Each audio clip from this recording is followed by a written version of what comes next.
కార్యాలయంలో బదిలీ నామ మాత్రమేనా? జిల్లా మానవ హక్కుల సంఘ అధ్యక్షుడు అప్పలకొండ సామర్లకోట తహసీల్దార్ కార్యాలయంలో సుమారు 5 ఏళ్ల పాటు పనిచేసిన వ్యక్తిని బదిలీ చేసి తిరిగి అదే కార్యాలయంలో పోస్టింగ్ ఇవ్వడం పట్ల జిల్లా మానవ హక్కు సంఘం అధ్యక్షుడు నూతలపాటి అప్పలకొండ అభ్యంతరం వ్యక్తం చేశారు. శనివారం ఆయన స్థానిక విలేకరులతో మాట్లాడుతూ డిప్యూటీ తహసీల్దార్ హోదాలో ఉన్న వ్యక్తిని బదిలీ చేసి తిరిగి సర్వే డీటీగా నియమించడం వెను రహస్యం ఏంటని ఆయన ప్రశ్నించారు. ఈ అధికారి వలన ఓటర్లపై ప్రభావం చూపే అవకాశం ఉందన్నారు.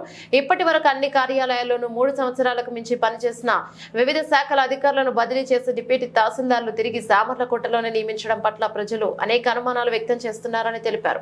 దీనిపై ఇప్పటికైనా జిల్లా కలెక్టర్ తో పాటు ఎన్నికల అధికారులు స్పందించి తగు చర్యలు తీసుకోవాలని డిమాండ్ చేశారు.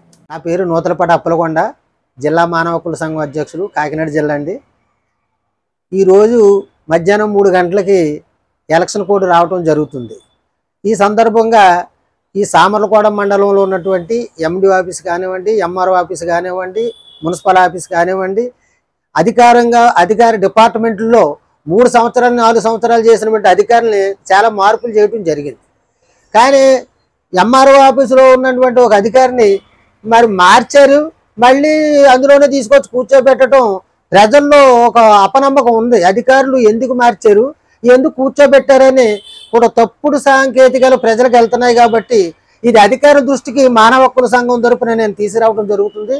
అది అక్కడ ఎందుకు మార్చి మళ్ళీ ఎందుకు పెట్టారో, వచ్చినట్టు వ్యక్తికి ఛార్జ్ ఇవ్వకుండా ఎందుకు పెండింగ్ పెట్టారో ఒక్కసారి జిల్లా అధికారులు, కలెక్టర్ గారు, అలాగే జిల్లాకు సంబంధించిన ఎలక్షన్ అధికారులు కూడా పరిశీలించి అలాంటి తప్పులు జరగకుండా, ప్రజల్లో తప్పుడు సాంకేతిక వెళ్లకుండా కరెక్ట్గా అందరినీ 4 సంవత్సరాలు చేసినటువంటి గజెట్ ఆఫీసర్లు ఇప్పుడు ఎంఆర్ఓ గారిని మార్చారు, అలాగే ఎండి ఆఫీసులో మార్చారు, అన్ని డిపార్ట్మెంట్లు మార్చారు.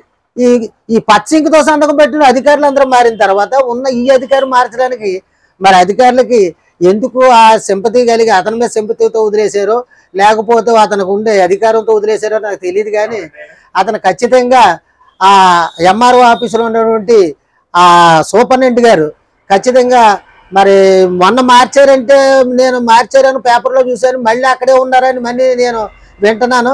అలా కాకుండా ప్రజలకు తప్పుడు సాంకేతిక వెళ్లకుండా అధికారులు తగు చర్యలు తీసుకోవాలని మానవ హక్కుల సంఘం ద్వారా విజ్ఞప్తి చేస్తున్నాను.